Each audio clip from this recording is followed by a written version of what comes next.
Welcome to Das garden. বন্ধুরা, আজকে তোমাদেরকে দেখাবো অ্যাডেনিয়াম গাছের রিপোর্টিং কী করে করতে হয়।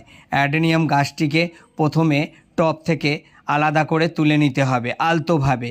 তারপরে এইভাবে শিকড়গুলোকে সরু সরু যত শিকড় আছে সব শিকড়কে কিন্তু কেটে ফেলতে হবে। সরু শিকড়গুলোকে ভালোভাবে কেটে গাছটিকে কিন্তু ভালোভাবে আগে একটু জলে চুবিয়ে ধুয়ে নিতে হবে। জলে চুবিয়ে ধোয়ার পরে তারপরে কিন্তু গাছটাকে এভাবে যত সরু শিকড় আছে সরু শিকড়গুলো সব কেটে ফেলে দিয়ে আধ ঘন্টা ফাঙ্গিসাইড জলে চুবিয়ে রাখতে হবে। আধ ঘন্টা ফাঙ্গিসাইড জলে চুবিয়ে রাখতে হবে।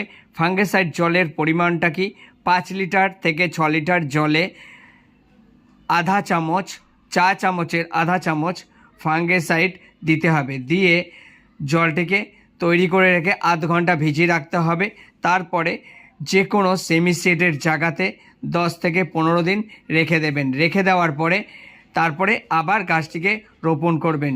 নমস্কার বন্ধুরা।